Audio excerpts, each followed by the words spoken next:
Comenzamos entonces esta cuarta sesión de este curso de instaladores eléctricos clase D. Habíamos quedado en la sesión anterior en el estudio del protector termomagnético, ¿verdad? Un elemento, un dispositivo que tiene muchos nombres en el argot eléctrico, ¿verdad? Como el interruptor automático termomagnético o el magnetotérmico o el breaker, le dicen algunos, otros le dicen sencillamente el automático. Bien, lo estudiamos en plenitud, hablamos de sus parámetros que lo caracterizan, como lo es su corriente nominal, su capacidad de ruptura o corriente de cortocircuito.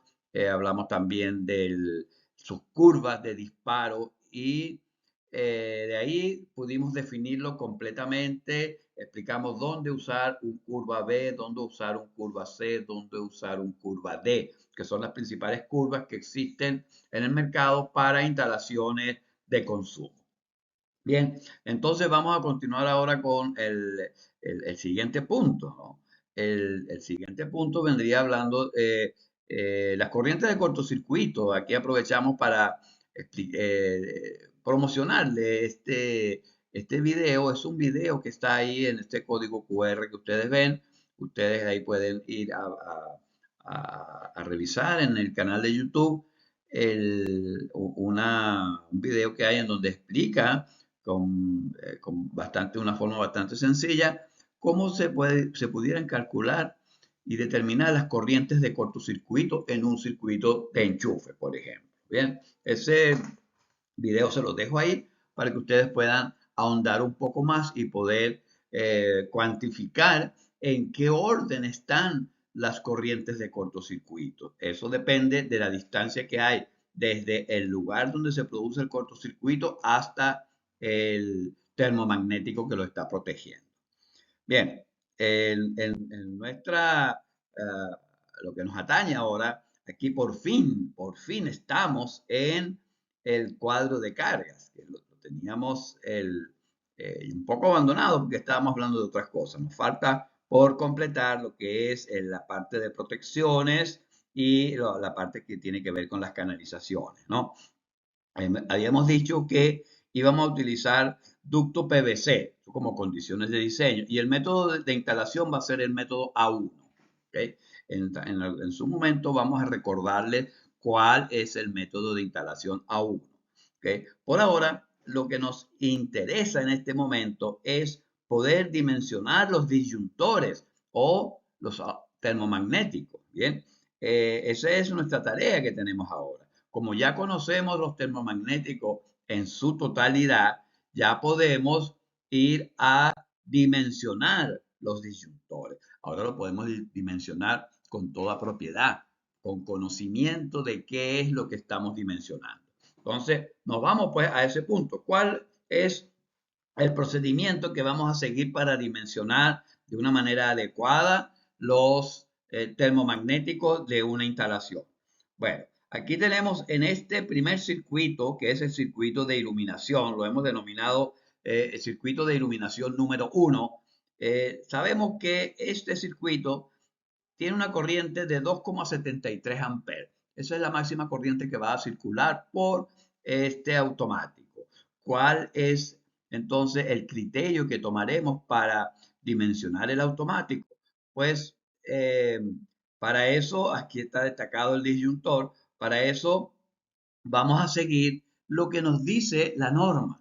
En el RIN número 10, en el artículo 5.1.4.1, nos dice que la capacidad de los circuitos de alumbrado, o sea, de iluminación y de enchufe, estará determinada por la potencia requerida por cada circuito más un 10% de capacidad adicional disponible. O sea que nosotros vamos a,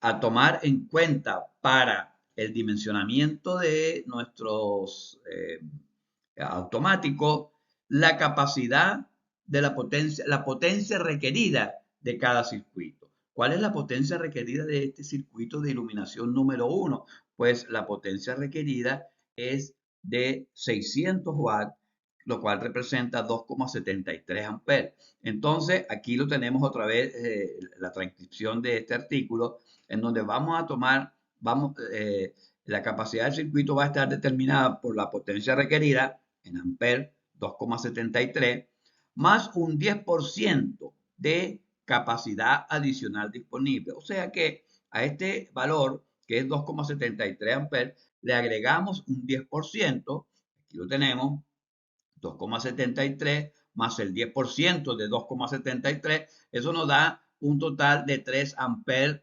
de corriente que debemos considerar para el dimensionamiento del disyuntor. ¿Y cuál será entonces el disyuntor que vamos a dimensionar? Un disyuntor de 3 amperes. No lo hay en el mercado. La norma nos dice que el valor nominal de la capacidad del circuito estará determinado por el valor nominal de corriente de la protección inmediatamente superior disponible en el mercado. O sea que el valor nos da 3 amperes, el inmediatamente superior disponible en el mercado, después de 3, es un disyuntor de 6 amperes. Bien, entonces tendríamos aquí nuestro termomagnético de 6 amperes. Ese será el termomagnético para proteger este circuito.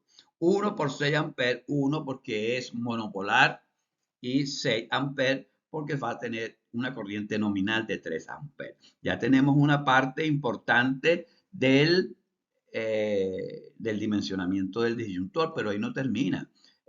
Con este valor, que es muy importante porque es la corriente nominal del disyuntor, ya podemos, ya tenemos la dimensión del automático que va a proteger este circuito, pero ahora tenemos que especificar también cuál será su curva de disparo.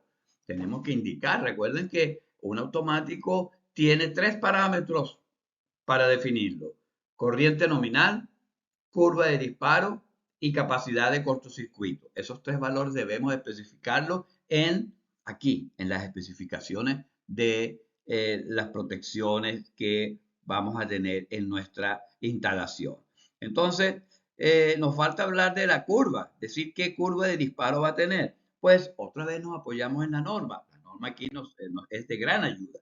En el artículo 5.1.4.2 nos dice que se podrá utilizar como referencia la selección de curvas rápidas tipo B para circuitos de iluminación. Ya está, ya lo sabemos. Entonces, como esto es un circuito de iluminación, especificamos el termomagnético de 1 por 6 amperes y a continuación colocamos aquí la curva tipo B, que sería la curva apropiada para un circuito de iluminación. Ahora nos falta indicar cuál será la corriente de cortocircuito del automático. Bien, este tipo de termomagnéticos,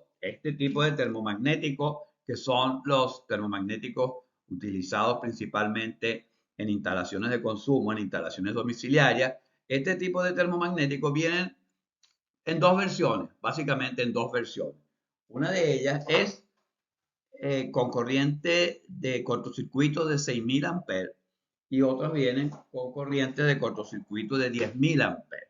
Bien, en los circuitos que salen de los tableros en una instalación, las corrientes de cortocircuito de esos circuitos que salen, valga la redundancia, son corrientes que están en el orden de los 300, 400, 500, 1000, 2000, 3000 amperes. Raramente tiene corriente de cortocircuito superior a ese valor. Entonces, con capacidades de cortocircuito de 6000 amperes es suficiente para las protecciones que protegen los circuitos pues, de salida de una instalación. Entonces, nosotros terminamos de dimensionar la protección, indicando que también va a ser una protección que va a tener una corriente de cortocircuito igual a 6000 amperes, 6 kiloamperes. ¿Okay? Y de esta manera nosotros ya tenemos definido totalmente la protección termomagnética para el circuito de iluminación. Bien, un circuito que va a tener una corriente máxima de 2,73 amperes. Vamos a proteger el circuito con un automático de 6 amperes, monopolar de 6 amperes, curva B, como nos lo sugiere la norma. Esta es una recomendación de la norma, curva tipo B, y corriente de cortocircuito 6 kiloamperes. Vamos ahora al siguiente. El siguiente circuito, que es también de iluminación, es un circuito que muy similar a este. Tiene una corriente máxima de 2,62 amperes, que es la que circula por acá. 2,62 amperes. Aplicamos el mismo concepto anterior. A ese 2,62 le sumamos el 10% y nos va a dar 2,88 amperes. Aquí hemos saltado tal vez algunas partes y de una vez colocamos que será 2,88. El anterior daba 3, ¿se acuerdan? El inmediatamente superior a 2,88 en el mercado es un termomagnético también de 6 amperes, mismo de 6 amperes. Curva B, por tratarse de un circuito de iluminación, 6 kiloamperes. Ya hablamos las razones por las cuales utilizamos automáticos de corrientes de cortocircuito de 6 kiloamperes. Bien, y vamos al siguiente, vamos a hacerlos todos uno por uno. Este 11,36, este es un circuito de enchufe.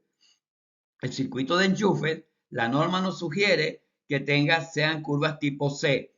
Curvas tipo C para circuitos de enchufe. Bueno, vamos, ya sabemos esa parte por lo menos. Ahora vamos a ver cuánto será la capacidad en corriente nominal de este circuito. Aplicamos el mismo concepto, la misma fórmula.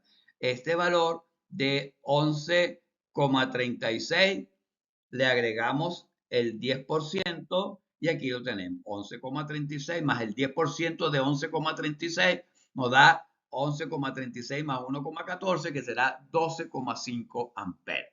12,5 amperes. El termomagnético de un valor de corriente nominal inmediatamente superior a 12,5 que existe en el mercado es el de 16 amperes. Por lo tanto, aquí vamos a especificar un automático monopolar de 16 amperes, curva C y también de 6 kiloamperes.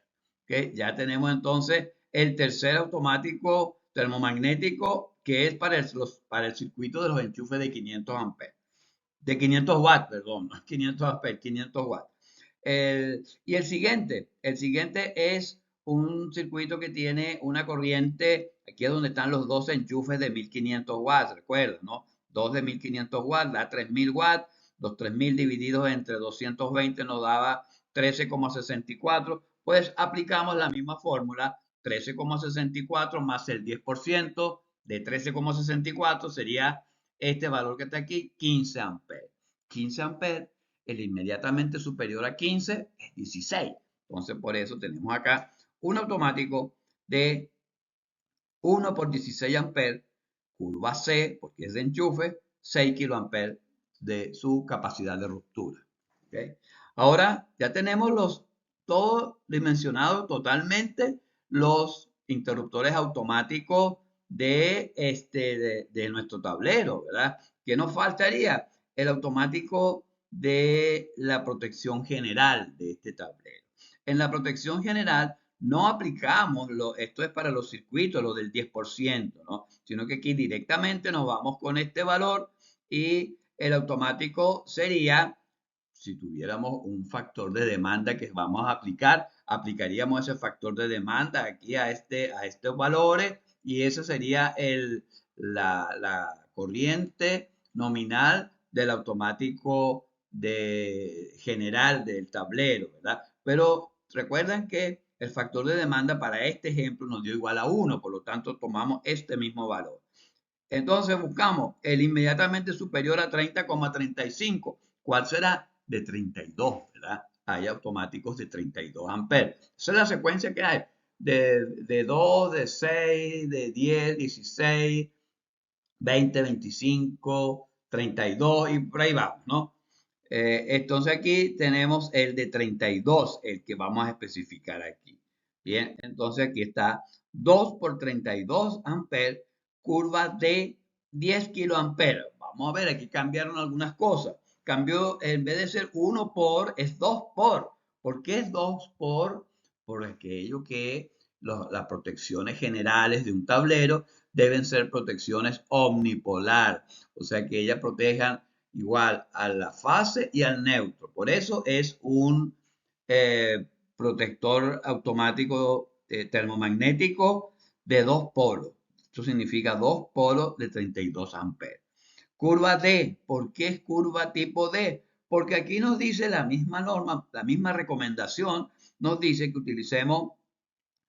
podemos utilizar como referencia la selección de curvas lentas tipo D o K en las protecciones generales. Entonces, como esto es una protección general, utilizamos una curva tipo D. Ya hablamos en su momento, en la sesión anterior, hablamos de que son las curvas tipo K y nosotros no las vamos a considerar en nuestros proyectos que hagamos, ¿verdad? Por los momentos, por las razones que explicamos en ese momento, no vamos a utilizar curvas tipo K. Entonces ya tenemos nuestros automáticos ya totalmente definidos. Toda la columna de los disyuntores está ya especificada en su totalidad. ¿Qué nos faltaría ahora? Bueno, nos falta mucho, pero vamos a ir ahora a los conductores. El alimentador, también ya hemos definido será el conductor para el alimentador. Dijimos que era un conductor de 6 milímetros cuadrados. Recuerdan que primero habíamos calculado por capacidad de corriente un conductor de número 10 AWG y verificamos ese conductor por la caída de tensión y no nos dio, entonces tuvimos que ir al siguiente, que era el disyuntor, perdón, era el conductor de 6 milímetros cuadrados. Y habíamos dicho también que para este tipo de conductores para alimentadores, era recomendable utilizar un conductor tipo RB. Nos falta todavía detallar un poquito eso, pero por los momentos, créanme que será un conductor RB. Entonces vamos a ver cómo dimensionamos ahora los conductores, ¿no? Para eso nos vamos a apoyar en la tabla 4.4. Esto está en el RIC 4, ¿verdad? La tabla comienza por 4, por lo tanto está en el RIC número 4. Siempre es así. En el RIC donde está cada tabla es el primer dígito del número que aparece en la identificación de la tabla. Tabla 4.4 quiere decir que está en el RIC 4 por este primer 4 que está acá. Bien, entonces aquí hemos desplegado una fracción de la tabla, aquí la hemos recortado, porque a nosotros nos interesa dimensionar el conductor en un método de instalación A1, como lo especificamos acá. El ducto va a ser un ducto PVC y el método de instalación será A1. ¿Qué significa método de instalación A1? Significa que es una forma en donde los conductores van en un ducto embutido en pared, ¿verdad? Y ese es el método A1. Hasta 3 conductores en un ducto embutido en pared. ¿Okay? Entonces, esa es la base que vamos a tomar para dimensionar nuestro conductor. ¿Cómo lo dimensionamos? Debemos dimensionar un conductor que sea capaz de transportar la corriente del circuito. ¿Okay? La corriente del circuito aquí nos dice que es 2,73 amperes. Tomamos 2,73 amperes para dimensionar el conductor. No. Tomamos entonces 2,73 más el 10%. Tampoco. Vamos a basarnos para el dimensionamiento del conductor en la capacidad del termomagnético. Este es un termomagnético que tiene una corriente nominal de 6 amperes, por lo tanto, esa será la capacidad de corriente que debe tener nuestro conductor. Bien, siempre dimensionamos primero el disyuntor y después dimensionamos el conductor y tomamos como base para el dimensionamiento del conductor el valor de la corriente nominal del protector que lo protege. ¿Okay? Entonces aquí el conductor debe ser un conductor que sea capaz de transportar por lo menos 6 amperes. Bien, nos vamos a la tabla. Y aquí tenemos en esta tabla son las corrientes que de la capacidad de transporte de cada conductor en este método de instalación. Fíjense que aquí nos aparece el menor valor que nos aparece es de 14 amperes. Quiere decir que este es el conductor que vamos a seleccionar, ya que este conductor, que es el conductor de 1,5 milímetros cuadrados, él tiene una capacidad de transporte de corriente de 14 amperes. Nosotros necesitamos uno para este circuito que tenga una capacidad de transporte de corriente por lo menos de 6 amperes. Este tiene 14, cumple esta condición.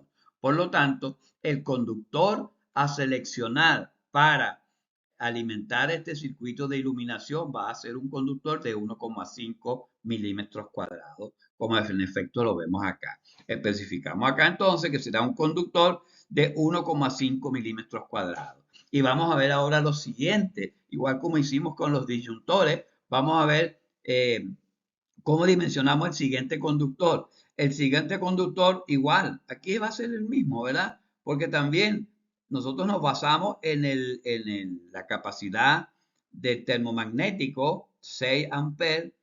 Entonces aquí también va a ser un conductor de 1,5 milímetros cuadrados por la misma razón anterior. El 1,5 milímetros cuadrados en este tipo de instalación tiene una capacidad de transporte de corriente de hasta 14 amperes. Esos conductores, por cierto, van a trabajar bastante holgados cuando estén trabajando pues, en régimen permanente, van a estar de una forma bastante holgada, van a tener un periodo de vida útil larguísimo. Ahora vamos con este.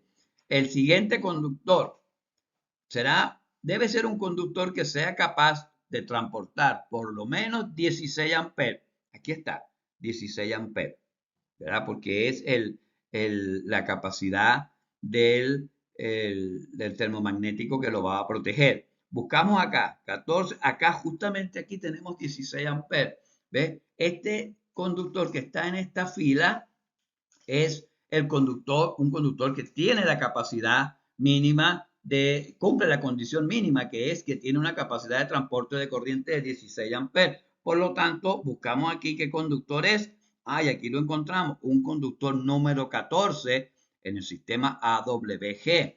Entonces aquí pudiéramos pensar que vamos a dimensionar un conductor número 14 AWG. Pero nos encontramos con un pequeño detalle, que la norma también nos dice, y vamos a buscarlo aquí, la norma en la parte de conductores, esto es en el RIN número 4, el artículo 5.4, nos dice, entre otras cosas, aquí está resumida esta disposición, ¿no? La sección mínima de los conductores a utilizar serán las secciones milimétricas que se indican, las secciones mínimas. Los circuitos de iluminación 1,5 milímetros cuadrados. Esa será la sección mínima para un circuito de iluminación. No pueden haber circuitos de iluminación que estén alimentadas por un conductor de 1 milímetro cuadrado, por ejemplo. No es posible. No lo permite la norma. Mínimo 1,5 milímetros cuadrados. De hecho, es el mínimo conductor, la mínima sección que aparece en las tablas de la norma. Por lo tanto, este es la mínima sección de un conductor a utilizar.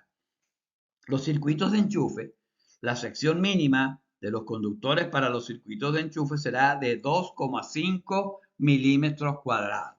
Bien, aquí nos encontramos con algo, que este conductor número 14, que tiene la capacidad de transporte de corriente de 16 amperes, tiene una sección nominal, el número 14 tiene una sección nominal de 2,08 milímetros cuadrados.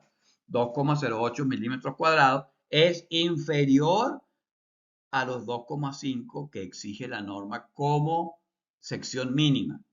Por lo tanto, este conductor número 14 no se puede instalar como alimentador de un circuito de enchufes. Tiene que ser el siguiente para cumplir la condición mínima. Sería entonces, ya no sería el número 14, sino que sería el siguiente, que es el de 2,5 milímetros cuadrados, que de paso tiene una capacidad de transporte de corriente de hasta 18 amperes. Por lo tanto, él va a tener una capacidad que va a estar dentro de va a cumplir pues la condición mínima de 16 amperes. Por lo tanto, entonces, el conductor va a ser un conductor de 2,5 milímetros cuadrados y el otro circuito que también está protegido por un conductor, por un protector termomagnético de 16 amperes, también será de 2,5 milímetros cuadrados. Bien, y de esta forma ya tenemos los automáticos termomagnéticos y tenemos también definidos los conductores de la instalación. Los conductores y los automáticos se dimensionan de esta forma. No se dimensionan por lo que vi en otra instalación, por lo que me comentó un amigo. No, es así como se dimensionan estos partes tan importantes de una instalación. Bien, esta es entonces la manera y el resultado de este dimensionamiento, ¿no? Aquí ya tenemos el cuadro de carga, lo desplegamos completo para indicar pues que estamos ya con este avance que tenemos. Ya nos falta menos para completar nuestro cuadro de carga, que tenemos ya varias sesiones trabajando con él. Bien, entonces ahora nos faltaría el tipo de conductor. ¿Okay? Nos faltaría esta parte que es también interesante de conocer para cuando seleccionemos el tipo de conductor, lo hagamos también con propiedad y con conocimiento de lo que estamos haciendo. ¿Okay? Bien, aquí vamos a salirnos otra vez del cuadro de carga y nos vamos a ir a una tabla que está en el ring número 4. Recuerden que el ring número 4 es el ring correspondiente a conductores y canalización.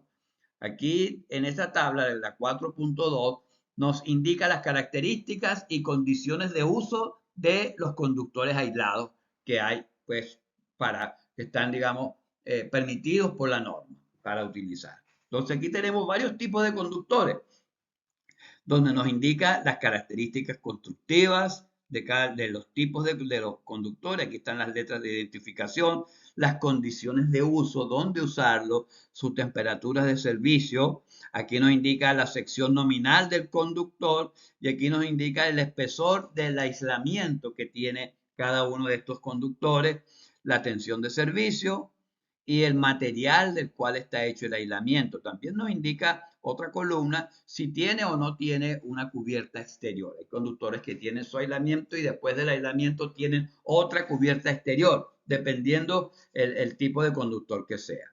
Entonces, tenemos acá en esta primera parte, tenemos estos conductores que son los conductores que usamos para, se puede utilizar en instalaciones domiciliarias, son los que se utilizan mucho todavía, que son, le dicen alambre, tipo alambre, ¿verdad? Entonces, estos tipos de conductores se pueden utilizar en ductos, en molduras o bandejas tipo liviana. ¿Cuáles son las molduras o bandejas livianas? Son estas plásticas que nosotros le decimos canaletas, ¿no? Esas son las molduras o bandejas tipo liviana. Se pueden utilizar en ambiente seco, en circuitos de baja tensión, en instalaciones fijas. ¿Okay? No sirven estos conductores para instalaciones que las vamos a instalar para usarla y luego terminamos el trabajo, la recogemos y nos la llevamos para usarla otra vez. No, esta es solamente para instalaciones fijas. Bien, luego tenemos este otro que está acá, que es un conductor que tiene más características, el H07Z1, que es un conductor, hay de tres tipos, hay uno que es sólido de un solo hilo, hay otro que es de varios hilos, clase 2 se llama, que es flexible, y hay otro que es clase 5, que es mucho más flexible, porque tiene más hilos más delgados que lo hacen más flexible todavía. Este tipo de conductores es apto para ser usado en lugares de reunión de personas. Y aquí nos aparece un nuevo concepto, lugar de reunión de personas. ¿Okay? Puede ser instalado en ductos y en molduras o bandejas tipo liviana, ya lo vi. En circuitos de baja tensión, en instalaciones fijas también. En ambientes secos, no puede ser utilizado como alimentador. Oh, ya sabemos entonces, este cable, que es este cable apto para ser usado en lugares de reunión de personas, este cable, no otro, porque hay otros que también son aptos para ser utilizados en lugares de reunión de personas y sí puede ser usado como alimentador, pero este no. Este que está acá es el que nosotros conocemos en nuestro argot de eléctricos como el cable EVA, muy famoso, conocido con el nombre de cable EVA, que se utiliza para los circuitos, para alimentar los circuitos de enchufe y de iluminación, pero en general para los circuitos de alumbrado. Se puede utilizar ahí, tiene un uso muy masivo, se está usando muchísimo este tipo de cable. Lo único que no se puede usar como alimentador. Ojo, ese no se puede usar como alimentador. Tiene una temperatura máxima de 70 grados centígrados y aquí nos aparece en qué secciones nominales viene en forma comercial y nos da el material de aislamiento. Fíjense que no es PVC como este, es un termoplástico libre de halógeno. Ese es otro término muy usado ahora, ¿no? Libre de halógeno, retardante a la llama, de baja emisión de humos. No tiene material, no tiene una cubierta exterior después del aislante. Y así vamos. Hay otros más, el THHN, que es otro tipo de conductor, es un tipo de conductor recomendable para utilizarlo en ambientes secos. La cubierta lo hace resistente a la acción de aceites, grasas, ácido y gasolina. O sea que ese se puede utilizar en un ambiente agresivo, en donde la instalación pudiera estar sometida a este tipo de componentes que pudieran afectar el aislante, ¿no? Este es un aislante que es de PVC y tiene, además de eso, una cubierta de nylon por fuera después del aislante que trae el conductor. Y así hay más tipos de conductores. Aquí hay uno, el THWN, el RB, aquí llegamos al RB. Mire, el RB, el apto para ser instalado en ductos, en bandejas, en canastillo, en escalerilla, al aire libre, en circuitos de distribución en baja tensión, como alimentador o subalimentador. O sea que este es un conductor recomendado por la norma para usarlo como alimentador. Por eso es que en el cuadro de carga que estamos desarrollando se les indicó al principio que el tipo de conductor para el alimentador iba a ser un conductor tipo RB. ¿Okay? Ustedes que tienen la norma pueden leer esto con más detalle después para ver bien todo la información que aparece aquí. Él tiene una temperatura máxima de servicio de 90 grados centígrados y no 70 como tenían los otros. El material del aislamiento es XLPE y después del aislamiento tiene una cubierta de PVC, o sea que es un cable muy robusto. Él está muy preparado para agresiones pues, del medio ambiente. Por eso es que él puede ser instalado al aire libre, entre otras cosas, ¿no? Luego hay otro que es el RBK, es muy parecido a este, pero tiene una característica diferente que es más flexible que este. ¿Okay? Él está compuesto por más cantidad de hilos, más delgado, y eso lo hace más flexible. Igual, apto para ser instalado directamente enterrado, fíjense, pudiera ir directamente enterrado en ductos, en bandejas, en canastillos, en escalerillas, al aire libre, en circuitos de distribución en baja tensión, como alimentador o subalimentador, que es un cable muy flexible y puede ser directamente enterrado o en ducto, o sea que este es un cable apto para ir en instalaciones subterráneas. ¿Okay? El resto de la instalación el resto de las características es igual al RB. ¿Okay? La diferencia es que es más flexible y se puede utilizar en instalaciones subterráneas. Luego tenemos dos más, el RZ1 y el RZ1K. El RZ1 es igual al RB, pero libre de halógeno. Puede ser, ese es el conductor que se utilizaría en un lugar catalogado como lugar de reunión de personas como alimentador, ¿okay? Porque él se puede utilizar como alimentador apto para ser usado en lugares de reunión de personas. Eh, tiene una cubierta exterior que no es PVC, sino que es termoplástico libre de halógeno, retardante a la llama, de baja emisión de humo. Por eso este es el conductor especificado para alimentador en un lugar considerado lugar de reunión de personas. Y este igual, pero se puede utilizar en instalaciones subterráneas también, ¿verdad? Aquí, igual que el anterior, pero además de eso en subterráneo. Bueno, este también se puede usar en instalaciones subterráneas. Este lo que tiene es que es muchísimo más flexible que el anterior. Realmente la diferencia es esa. ¿Ok? Bueno, eso sería entonces donde hablamos del tipo de conductor. Ahora debemos decidir qué conductor vamos a utilizar nosotros. Pero ya que hablamos de los lugares de reunión de personas, vamos a definir acá qué son los lugares de reunión de personas. ¿Qué, eh, ¿Cómo definimos? ¿Cómo nosotros podemos decir, este es un lugar de reunión de personas, este no lo es? Bien, vamos a tratar acá de despejar algunos paradigmas acerca de los lugares de reunión de personas.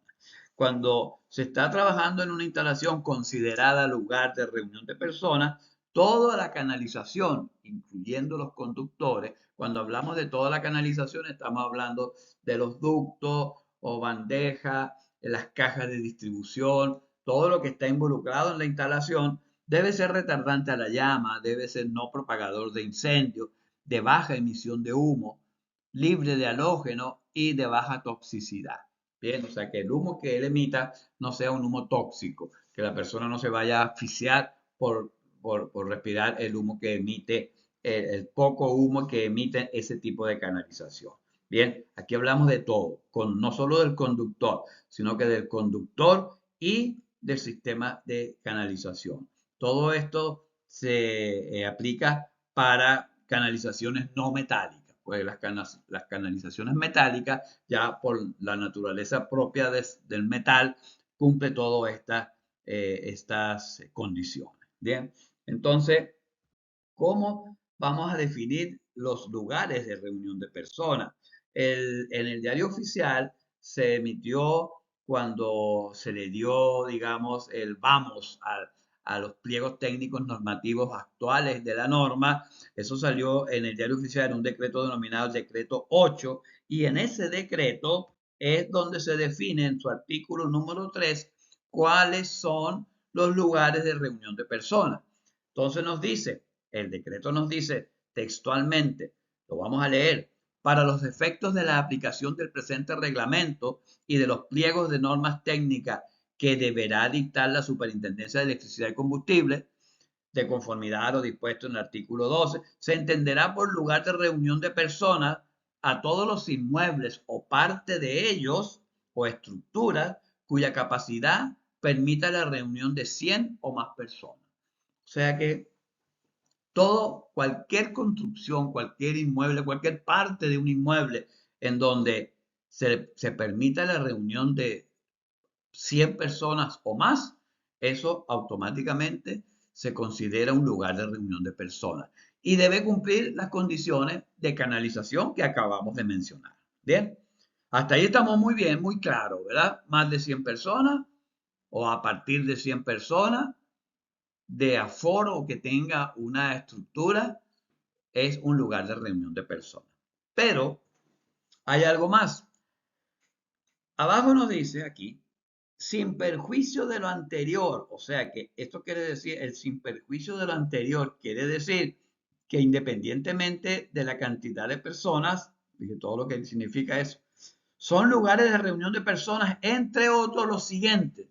Y vamos a ver aquí otros espacios que independientemente de la capacidad en personas que tenga, son considerados lugar de reunión de personas. Serían los recintos asistenciales, eh, clínicas, hospitales, policlínicos, consultorio médico, un médico que instale un consultorio en algún lugar. Ese consultorio es un lugar de reunión de personas. Recintos educacionales, cualquier sea el nivel, preescolar, primaria, secundaria, universidad, eso es un lugar de reunión de personas, no importa la capacidad que tenga en cuanto a la cantidad de personas. Recintos destinados al culto religioso, una iglesia, la capilla, cualquier lugar que sea para culto religioso, sin contar cuántas personas pueden estar ahí, es considerado un lugar de reunión de personas. Los recintos de entretenimiento, casinos, casas de juego, billares, recintos de entretenimiento, tales como, bueno, ya casinos lo mencionamos, los casinos de alimentación, la parte de una empresa que es el casino de alimentación, eso es un lugar de reunión de personas. No importa, y lo repito bastante, no importa cuántas personas pueda albergar ese casino de alimentación de la empresa. Los restaurantes, cualquier restaurante, con que tenga una mesa como restaurante, ya es un lugar de reunión de personas. Los pubs o las discotecas, todo eso son considerados lugares de reunión de personas. Y repito otra vez, no importa cuántas personas puedan estar ahí por su capacidad. Es lugar de reunión de personas por las características del negocio o del espacio, no del espacio. Los recintos para práctica deportiva, los recintos de espectáculos permanentes o esporádicos, los cines, teatros, museos, son lugares de reunión de personas. Aquí es como obvio eso, ¿no?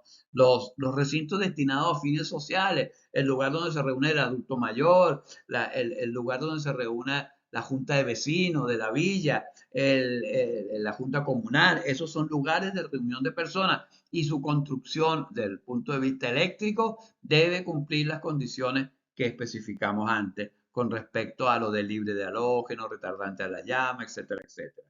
Los recintos dedicados al comercio, tales como supermercados, galerías comerciales, tiendas por departamento y centros comerciales. Esos son lugares considerados de reunión de personas. No lo es, por ejemplo, el almacén de la esquina, el mini market que tenemos cerca, ese tipo de negocios pequeños, la tienda de zapatos que está en el centro. Esos no son considerados lugares de reunión de personas. Bien, ahí no entra esa parte. Los comercios que entran son estos tipos de comercios que se mencionan acá. Los terminales de transporte, aéreo, terrestre, marítimo, cualquier aseo, las estaciones del metro, por supuesto, ¿no? Y con respecto a los edificios residenciales, los edificios de departamentos, no se consideran como lugar de reunión de personas, los edificios de apartamentos, pero los espacios comunes sí.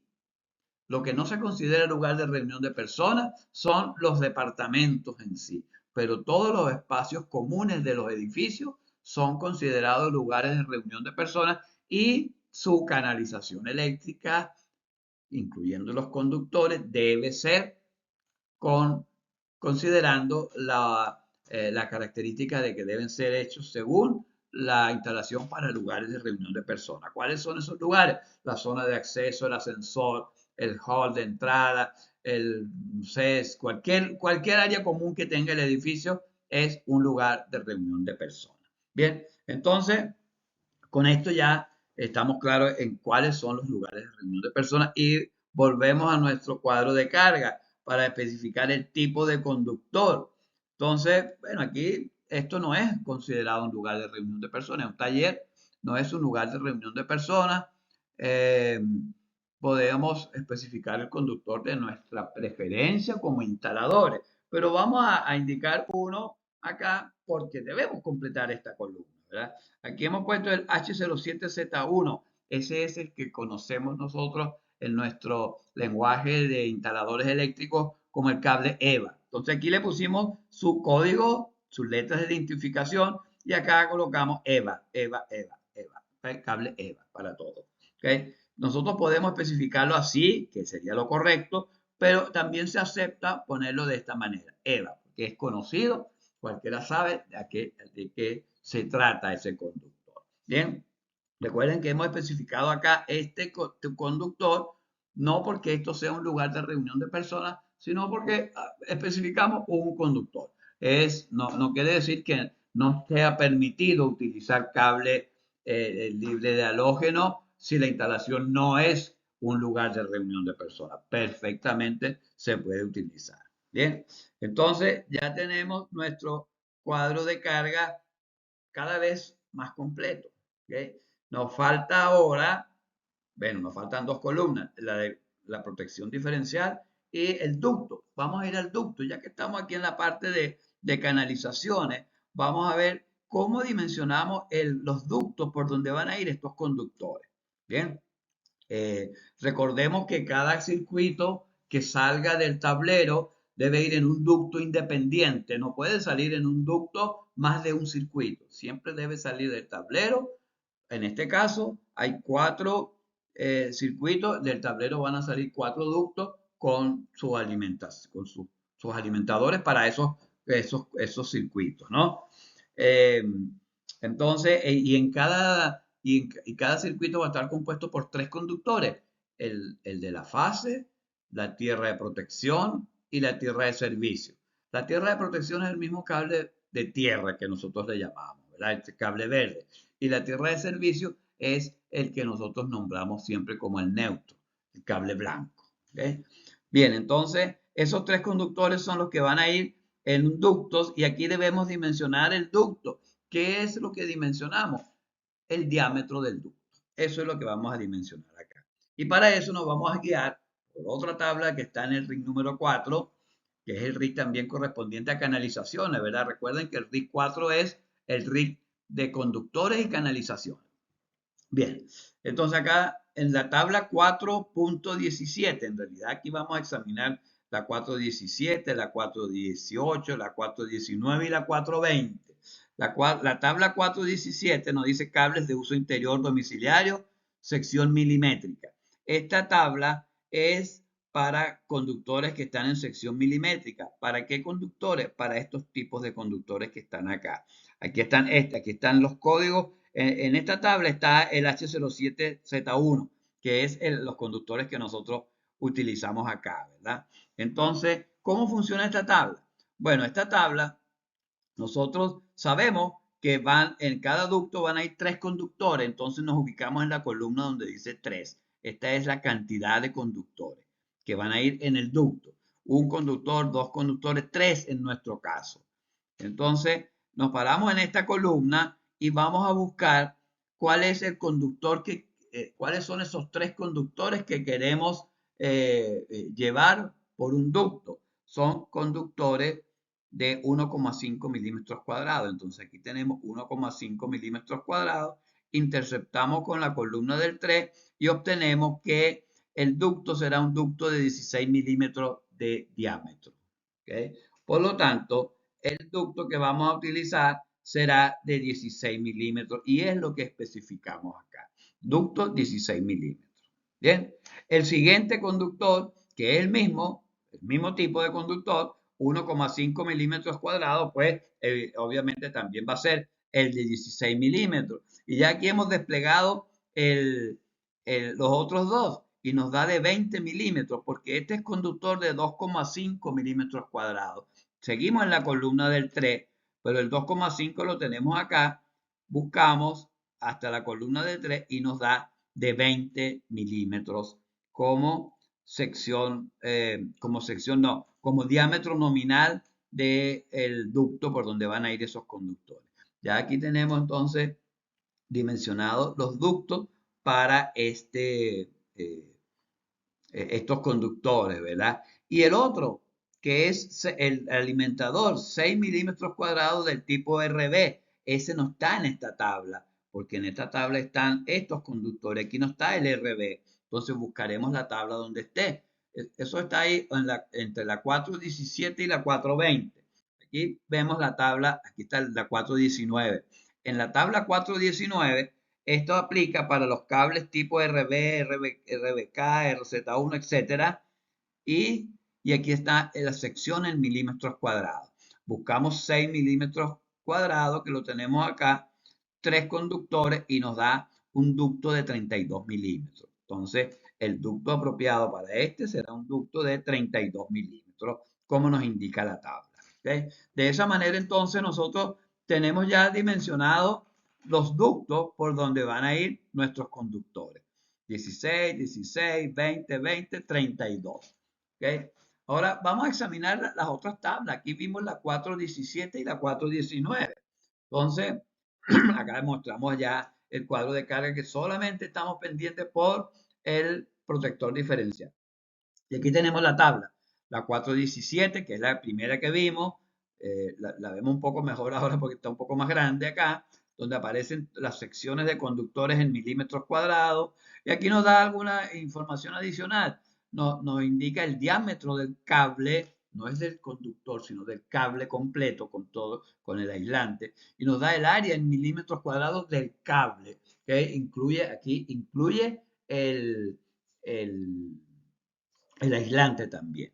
Y luego acá nos dice con un conductor, dos, tres, cuatro, cinco conductores. Bien, luego esto aplica para estos tipos de conductores, ¿no? Que están acá. Luego tendríamos la tabla 418.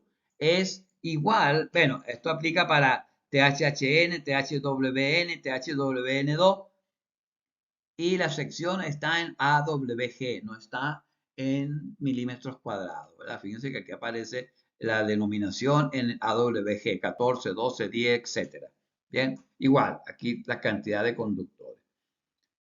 Y aquí está la 419, que es la que acabamos de utilizar para el conductor tipo RB y en milímetros cuadrados. Tenemos la misma tabla, que es la 420, pero para los mismos tipos de conductores, pero en sección en AWG.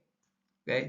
Entonces aquí cualquier conductor que necesitemos conocer cuál será el diámetro adecuado del ducto por donde van a ir, lo buscamos en estas tablas, desde la 417 hasta la 420. Bien, entonces vamos, ya vimos que tenemos el cuadro de cargas eh, bastante adelantado, ¿no? Podemos hacer un segundo vistazo al diagrama unilineal. ¿Okay? El diagrama unilineal, aquí tenemos, ya como lo habíamos mostrado en sesiones anteriores, aquí podemos alimentar un poco más, podemos mostrar un poco más. Teníamos esta parte aquí en blanco nosotros, ¿no? No lo habíamos indicado nada. Entonces aquí van ahora los termomagnéticos que dimensionamos anteriormente y aquí irían los protectores diferenciales que todavía no lo hemos descrito. Todavía no hemos hecho la descripción del protector diferencial. Lo haremos luego. Bien. Entonces, aquí tenemos ya el diagrama unilineal, cómo va hasta el momento. Aquí está ya bastante completo. Si le falta algo, es mínimo que lo vamos a, a verificar después, ¿no? Vamos a hablar un poquito de tableros, ya que estábamos en el diagrama unilineal, nos está mostrando los tableros. Vamos a hablar un poquito de ello, acerca de la altura mínima de montaje de los dispositivos de comando o accionamiento que están colocados en un tablero. Por ejemplo, aquí vemos este tablero. Cuando hablamos de la altura mínima o máxima de los dispositivos de comando, ¿cuáles son los dispositivos de comando o accionamiento que están en un tablero? Pues los disyuntores que están dentro de él. Pueden ser los termomagnéticos o algún otro dispositivo de comando, algún selector o cualquier otro tipo de conexión que tengamos, un relé, por ejemplo, un contactor. Todos esos dispositivos de comando o de control, de accionamiento que estén dentro de un tablero deben cumplir algunas condiciones de altura máxima y de altura mínima. La altura mínima de un dispositivo de comando dentro de un tablero es de 45 centímetros medido desde el nivel de piso terminado. Y la altura máxima es de 2 metros desde el nivel de piso terminado. ¿Okay? Son alturas de los dispositivos que van dentro, no del tablero. ¿Okay? Mucho cuidado con eso. Son las alturas de los dispositivos que van dentro de ella. Bien, luego nos dice que los conductores de alimentación que lleguen a un tablero deberán hacerlo a los dispositivos de comando. O sea, en este caso, aquí tenemos un interruptor general para este tablero, donde los conductores llegan a este dispositivo de comando y de aquí se alimentan la barra distribuidora y la barra distribuidora hará la alimentación hacia los demás dispositivos, ¿no? Les comento, este es un tablero que se construyó en el año 2019, no estaba vigente la norma actual. Si estuviera con la norma actual, este interruptor debería ser tetrapolar.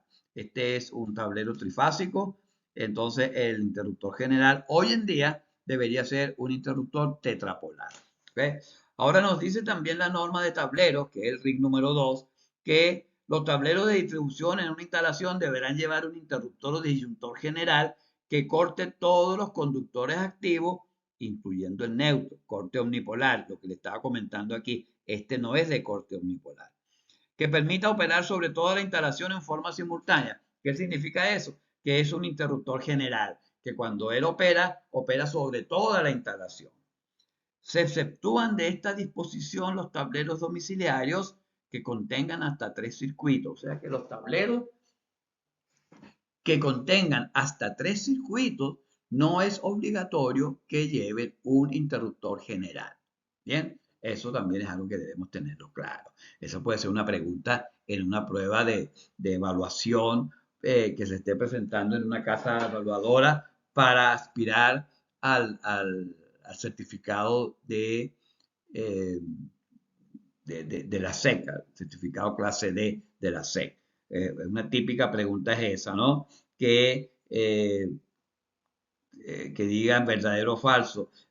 Todos los tableros deben llevar interruptor general. No es falso, porque solamente es obligatorio en los tableros superiores a 3 circuitos. Los tableros hasta 3 circuitos es opcional. No es que esté prohibido, es opcional que lleve o no lleve un interruptor general. ¿Okay? Ya lo saben. Seguimos hablando de los tableros, que nos dice que el cableado interno de los tableros que corresponde a los consumos externos, deberá llegar a regletas de conexión, a regletas estas de conexiones que casi siempre se ponen en la parte de abajo de los tableros, que se conocen con el nombre de conectores tipo Viking. Entonces ahí deben llegar la salida de los automáticos y de ahí salir al exterior, a la parte externa del tablero. Pero eso es obligatorio solamente a los tableros que tengan a partir de 8 circuitos. Los tableros que tengan de 8 circuitos en adelante deben tener esas regletas de conexión. Hasta 7 circuitos no es necesario, no es obligatorio. Como lo dice aquí, se exceptúan los tableros menores a 8 circuitos. Otra cosa que nos dice que todos los tableros cuya capacidad sea igual o superior a 100 amperes, o sea, si el termomagnético general del tablero es igual o superior a 100 amperes, deberá llevar instrumentos de medida ese tablero. En la puerta del tablero deberán haber amperímetros y voltímetros que nos indiquen las corrientes y voltajes de cada fase. En el caso de nuestro de instalaciones domiciliarias, de acuerdo a lo que maneja nosotros como instaladores clase D, no vamos a tener tableros donde el automático general sea de 100 amperes, ¿verdad? Pero solamente dejamos esta disposición aquí a manera informativa. Hay más. Todos los tableros deberán llevar un indicador visual o luces piloto. ¿Okay? Debemos tener en nuestros tableros luces piloto, pero eso es obligatorio solamente para los tableros que tengan más de 3 circuitos. Hasta 3 circuitos es opcional, no es obligatorio. Nos dice aquí la excepción. ¿Okay? Ahora, si llevamos esto, si nuestro tablero tiene una luz piloto, esa luz piloto debe tener una protección. Puede ser con fusible o con un termomagnético apropiado para proteger esa luz piloto, ¿no? Esto es lo que nos dice aquí el artículo 6.2.15. Bien.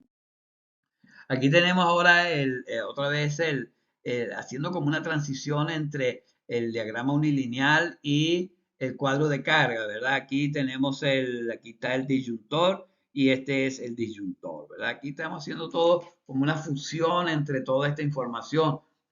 Hay que tener mucho cuidado siempre que el cuadro de carga debe ser totalmente coherente con el diagrama unilineal. Todo lo que está en el cuadro de carga es lo que está en el diagrama unilineal. No pueden ser diferentes. Bien.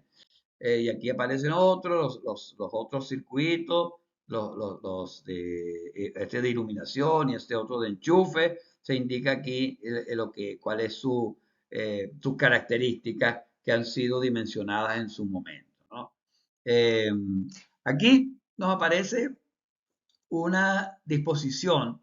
Aquí tenemos el diagrama unilineal y nos aparece aquí donde dice, esto pertenecía a la norma anterior, la NSH 04-2003, que nos decía, todo circuito en que existan enchufes deberá estar protegido mediante un protector diferencial. O sea, antes los protectores diferenciales era de obligatoria instalación solamente para los circuitos de enchufes, como los decía la norma anteriormente, ¿no? Colocamos la norma aquí, este artículo aquí de la norma anterior, 11.1.1.2, NSH 04-2003, muy utilizada. Le decían también la norma 4, ¿no? Ya está, no está en vigencia. Actualmente estamos con los pliegos técnicos normativos.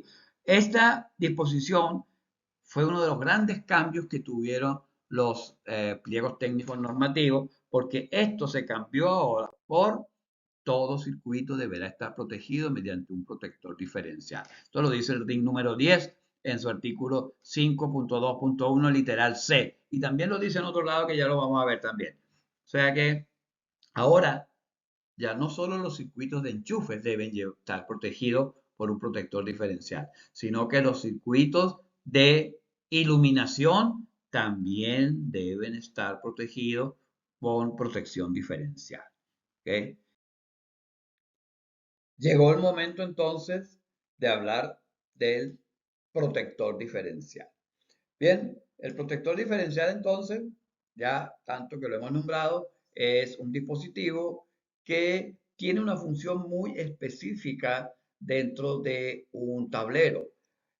Su función es proteger a las personas que están haciendo uso de la instalación eléctrica, protegiéndola de qué? Protegerlo de alguna falla que pueda tener algún equipo que está conectado a la instalación. Ese equipo pudiera tener una falla en donde presente una fuga de corriente por algún problema de aislación, por algún problema de un cable que se haya desprendido del equipo, ese cable pudiera energizar la masa del equipo del cual estamos hablando, y esa energización de la masa pudiera producir en las personas que están alrededor de ese equipo, pudieran producir un contacto indirecto que se traduce en una descarga eléctrica que pudiera ser peligroso para las personas.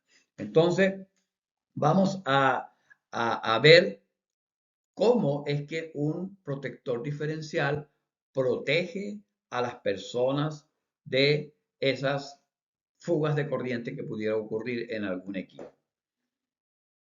El protector diferencial es un dispositivo, como aquí lo vemos, un gráfico, una fotografía del protector diferencial. Este es un protector diferencial para una instalación monofásica que está compuesto tiene dos polos de entrada, las mismas dos salidas, y internamente tiene una construcción tal que hace que él detecte cuando en algún equipo, por alguna falla que haya, como mencionamos anteriormente, pudiera haber una fuga que haga que se energice ese equipo en lugares que no deberían estar energizados, lo que haría que sea peligroso para las personas.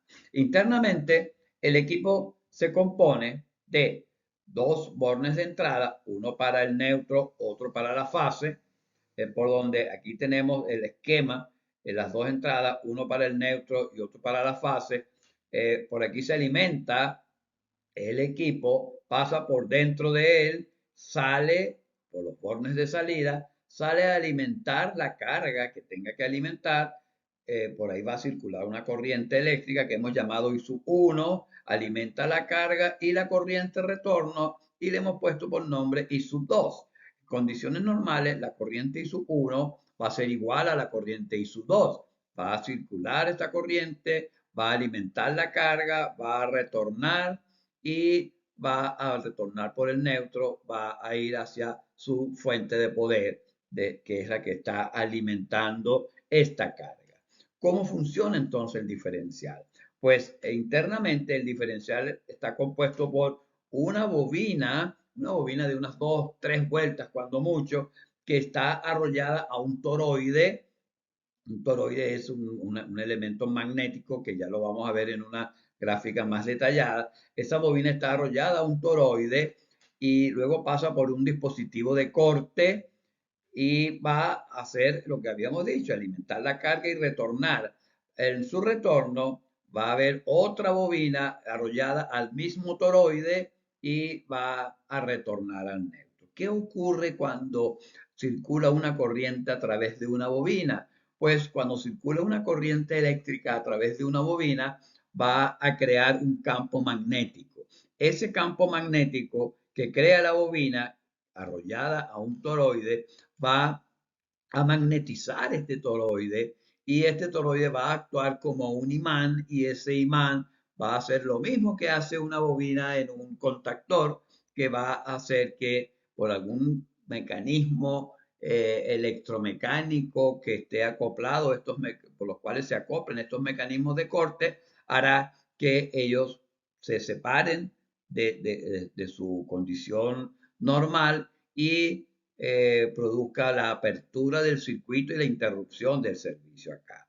Entonces, ¿qué ocurre entonces? ¿Cómo es que funciona el equipo y permite que la carga sea alimentada? Pues el campo magnético que genera esta bobina se va a compensar con el campo magnético que va a generar esta bobina, que van a ser dos campos magnéticos iguales, pero en sentido contrario. Este campo magnético va a estar producido por esta corriente que va en este sentido y este campo magnético va a estar producido por esta corriente que va en este sentido. Bien, como las corrientes son iguales, los campos magnéticos van a ser iguales, pero en sentido contrario, y van a hacer que se anulen entre sí. Este campo magnético va a anular este campo magnético y el toroide va a quedar totalmente desmagnetizado y no va a ocurrir nada con los contactos que están acá. Bien, ahora bien, si las corrientes no son iguales, ¿okay? Si la corriente I sub 1 no es igual a la corriente I sub 2, ¿qué va a ocurrir? Que los campos magnéticos tampoco van a ser iguales y el toroide va a quedar magnetizado y va a activar el mecanismo de corte y va a interrumpir la energización hacia la carga y también va a interrumpir la falla que esté ocurriendo en un momento dado. Porque cuando las corrientes no son iguales es porque parte de la corriente que que se genera para alimentar la carga, parte de la corriente no retorna hacia su fuente de poder, sino que parte de la corriente se queda en algún lugar por acá. Esa corriente la nombramos acá como corriente de falla y su F que va hacia tierra, hacia la tierra, ¿verdad? Entonces la corriente ISO1 se va a descomponer entre la corriente de falla más la corriente ISO2, ya no van a ser iguales. Al no ser iguales, porque una parte de la corriente se quedó se convirtió en falla, corriente de falla, al no ser iguales, los campos magnéticos no van a ser iguales, el núcleo, este núcleo que es un toroide, se va a magnetizar y va a activar el mecanismo de corte y va a interrumpir el servicio. Así es como funciona entonces el protector diferencial o interruptor diferencial.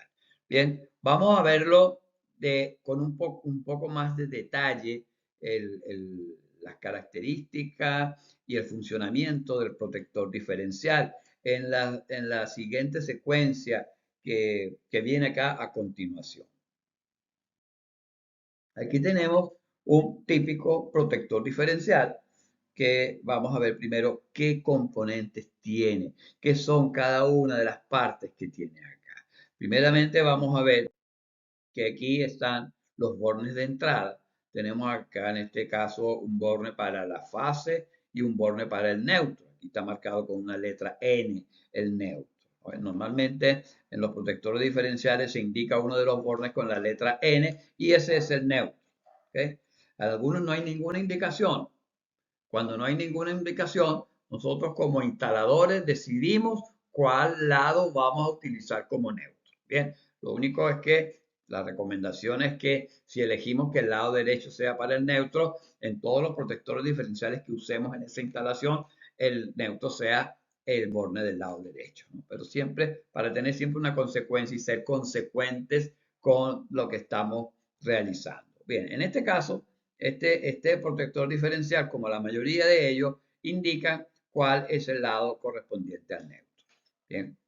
Luego tenemos, siguiendo hacia abajo en el protector que estamos examinando, hay un botón de test. Este es un botón que una vez que está instalado el protector diferencial, una vez que está energizado el protector diferencial, nosotros, y está en la posición de encendido, o sea, con la palanca hacia arriba, si pulsamos el botón de test y el protector diferencial está en buenas condiciones, él se va a disparar.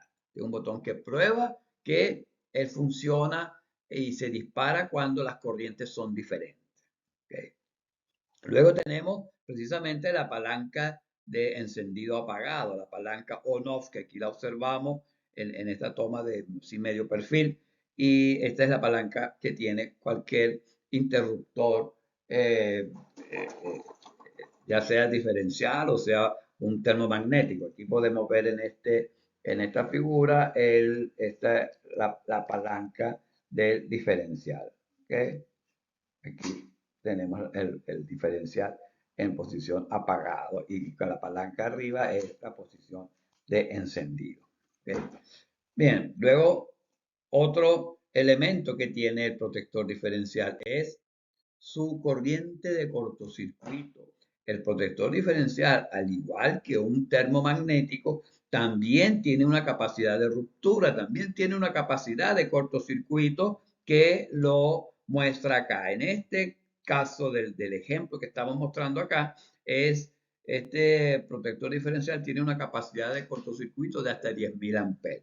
O sea que él también se dispara por cortocircuito, pero no es esa su función. Su función no es detectar cortocircuitos y dispararse por eso, pero igual tiene una protección interna para dispararse por cortocircuitos.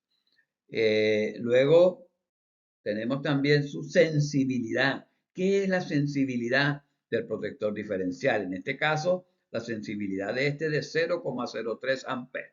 Bueno, la sensibilidad se refiere a que el protector diferencial permite una mínima diferencia de corriente de salida con la corriente de entrada, o sea, de corriente ISU1 con la corriente ISU2. Permite una leve diferencia. Esa leve diferencia que permite es la sensibilidad.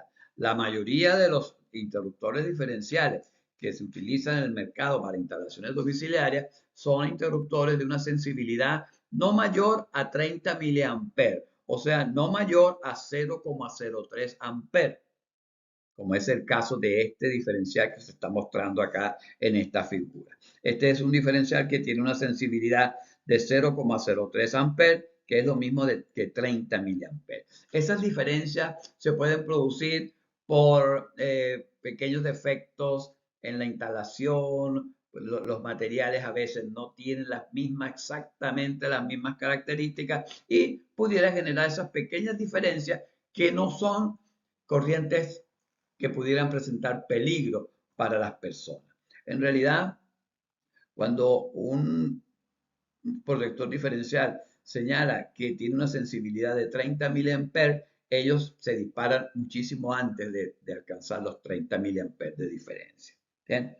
Otra de las características del protector diferencial es su corriente nominal. Ellos también tienen un valor de corriente nominal igual que las tiene un interruptor termomagnético. En este caso, la corriente nominal de este que está aquí es de 25 amperes.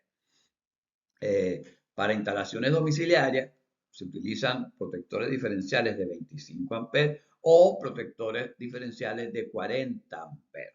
¿Okay? Hay de otras capacidades también, pero esas dos son las típicas que se utilizan en instalaciones domiciliarias. ¿Okay?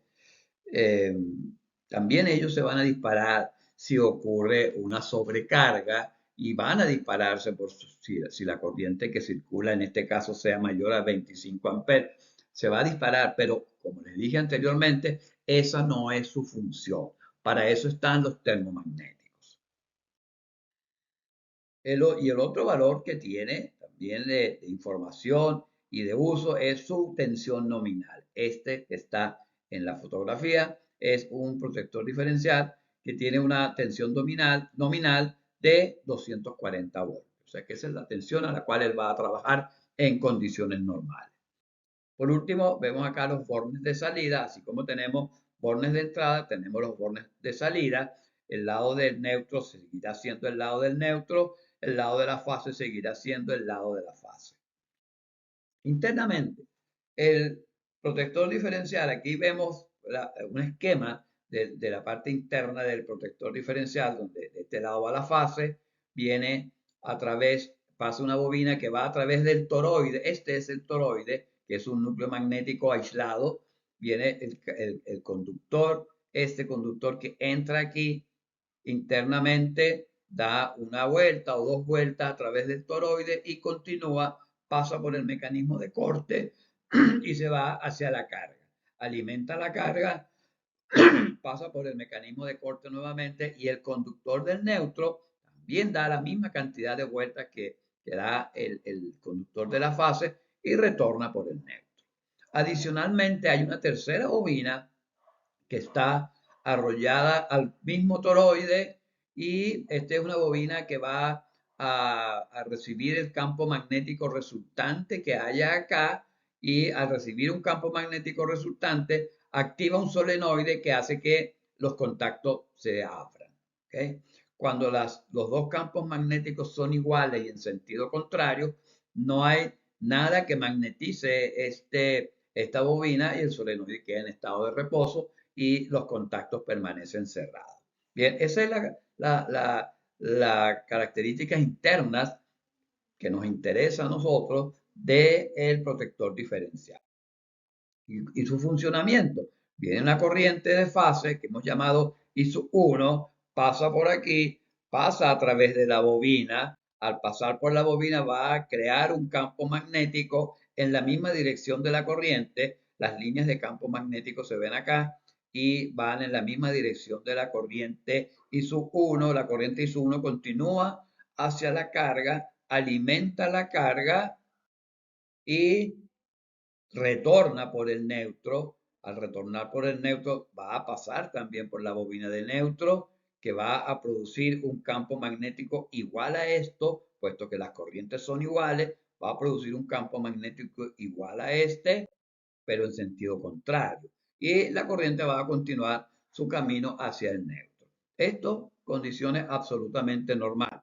Corrientes iguales, campos magnéticos iguales, pero van en sentido contrario, ¿verdad? Por eso es que se anulan. Al anularse los campos magnéticos que son iguales en sentido contrario, no queda magnetizada este toroide y esta bobina del solenoide no recibe ningún campo magnético que haga que él se active.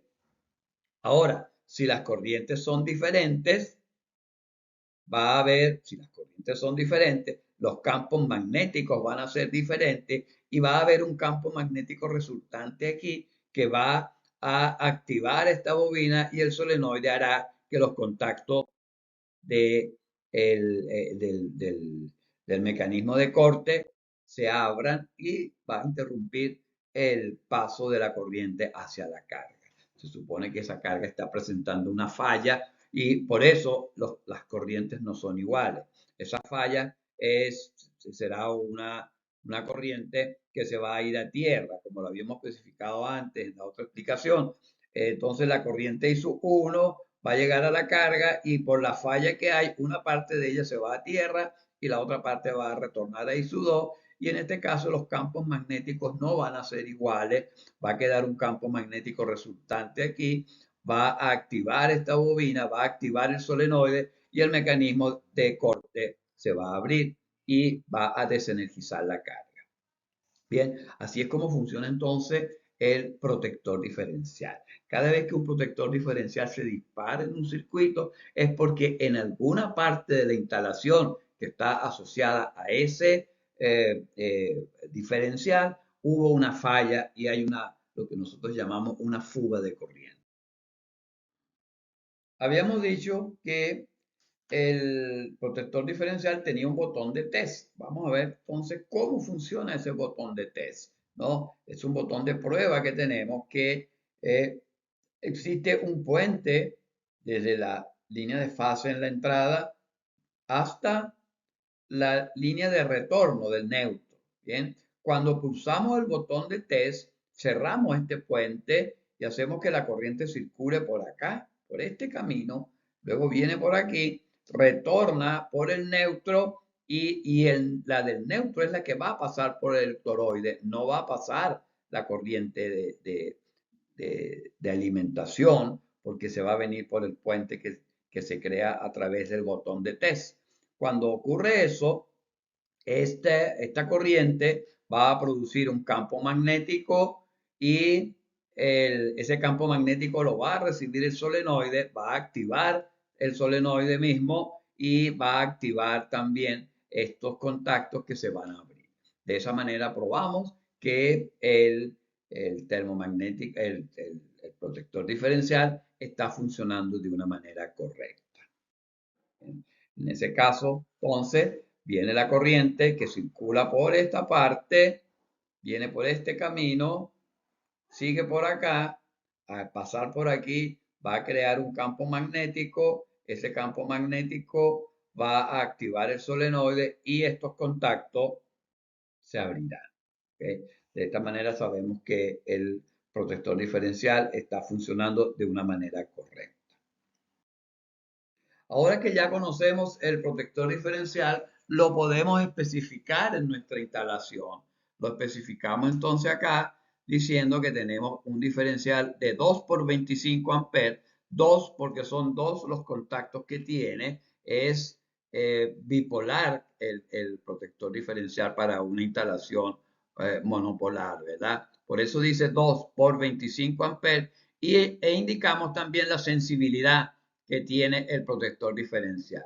En este caso, 30 miliamperes, que es la mínima sensibilidad que exige la norma para los protectores diferenciales que estemos utilizando. Aquí en el RIC número 10 nos indica específicamente las características del protector diferencial que vamos a utilizar. Nos dice que todo circuito de alumbrado, o sea, iluminación y enchufe, deberá estar protegido por un protector diferencial cuya sensibilidad no sea superior a 30 miliamperes. Entonces aquí ya tenemos pues especificado cada circuito con su protector diferencial.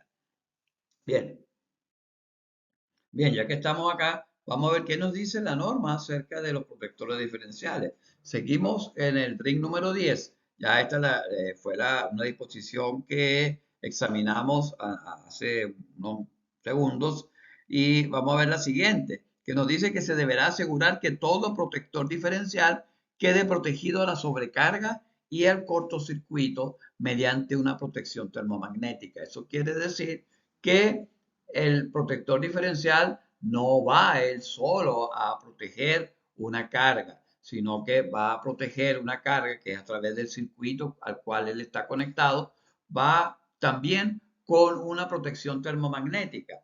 Esa protección termomagnética debe ser de una capacidad inferior o máximo igual a la capacidad de corriente nominal que tiene el protector diferencial. Bien, eso es lo que nos quiere decir, que siempre debe estar que el automático que esté conectado conjuntamente con el protector diferencial debe ser de una capacidad menor o igual a la capacidad del protector diferencial.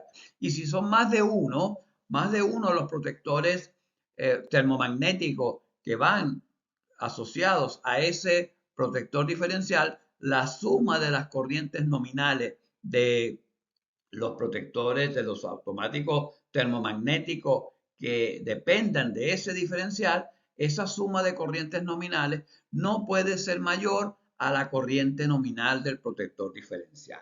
Vamos a ver eso aquí con unos esquemas que, que ilustran esta parte, ¿no? Aquí tenemos este es el símbolo de un interruptor termomagnético y acá tenemos el protector diferencial.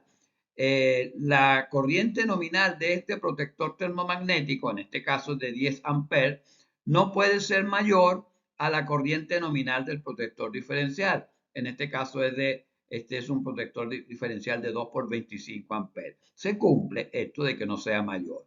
Y la otra forma de conectar el protector diferencial es esta, donde el protector diferencial va aguas arriba de el interruptor termomagnético. De igual manera, la capacidad de corriente nominal del protector termomagnético, que está aguas abajo, no puede ser mayor a la capacidad de la corriente nominal del protector diferencial. Ahora, no siempre es uno solo, a veces son dos protectores termomagnéticos que dependen del diferencial, o tres pudiera ser también. En ese caso, la suma de las corrientes nominales de los protectores termomagnéticos que están dependiendo del diferencial, esta suma de las corrientes nominales no puede ser mayor a la corriente nominal del protector diferencial. En el caso que se muestra acá, este es un automático de 10 amperes, de 10 amperes y de 10 amperes, sería 30 la suma, y aquí hay uno de 25. Esto no pudiera ser de esta manera. Esta conexión, así como está mostrada acá, no estaría dentro de la normativa, puesto que la suma de las corrientes nominales de los interruptores termomagnéticos que dependen del diferencial es mayor a la capacidad del diferencial. En este caso, debería ser, por ejemplo, este debería ser un protector diferencial de 40 amperes para que pueda cubrir los 30 amperes que él está protegiendo aguas abajo, ¿no? Nos dice también el artículo 5137 del mismo RIC número 10 que desde una protección diferencial no se podrán derivar más de 3 circuitos, o sea, máximo 3 circuitos se pueden derivar de una protección diferencial. Para esto se debe cumplir lo indicado en el punto anterior, el 5136. ¿Qué es lo que se debe cumplir? Bueno, que la suma de las corrientes nominales de los automáticos de los circuitos que dependen de él no puede ser mayor a la capacidad del protector diferencial. Eso se debe cumplir. Ya sabemos, máximo 3 circuitos pueden depender de un solo diferencial y que las corrientes nominales de cada uno de los circuitos que dependen de él, la suma no sea mayor a la capacidad nominal del protector diferencial. En el caso que una protección diferencial agrupe más de un circuito, como en este caso que está aquí, esta protección no podrá operar sobre el 100% de la instalación. Eso quiere decir que no podemos utilizar un protector diferencial que haga el papel de protección general de la instalación. No se puede colocar un diferencial que esté protegiendo a todos los circuitos de una instalación.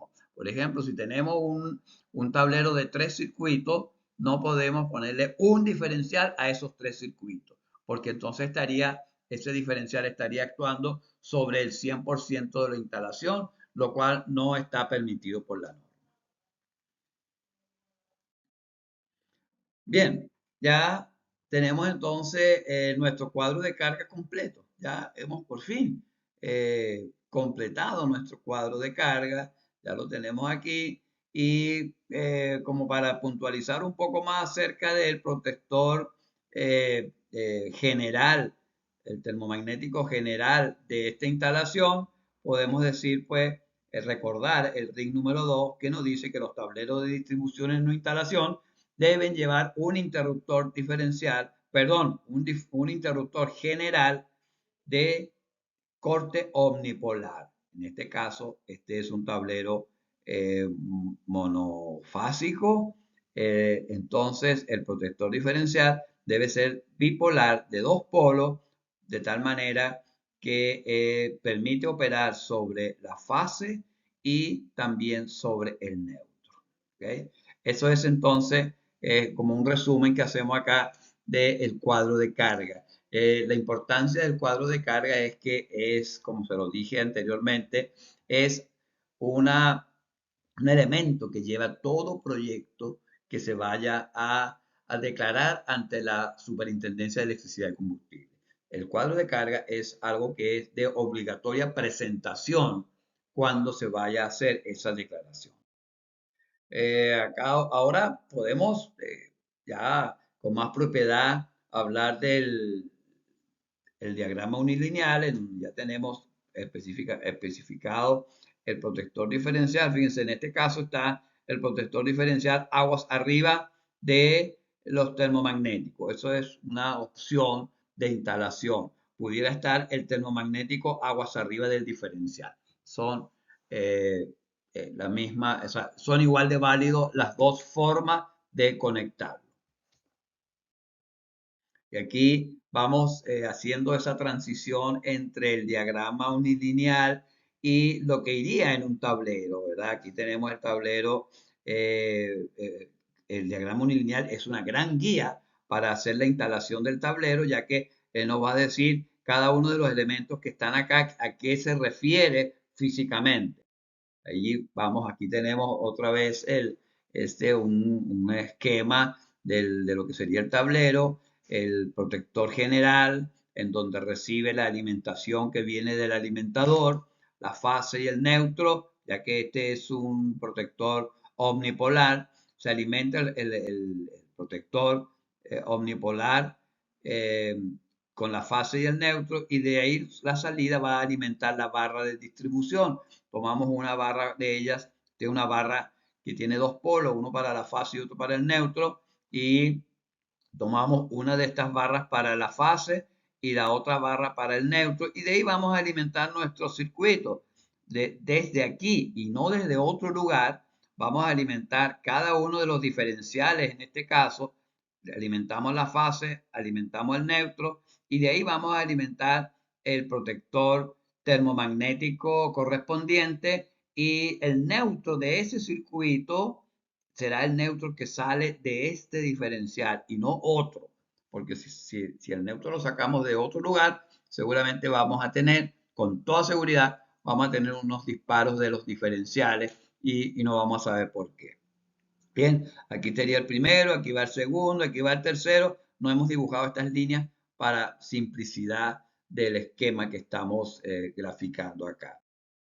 Eh, Recordando un poco más acerca de los tableros, que ya hemos hablado antes, pero ahora vamos a hablar otra vez un poco más acerca del tamaño de la caja, del gabinete de los tableros.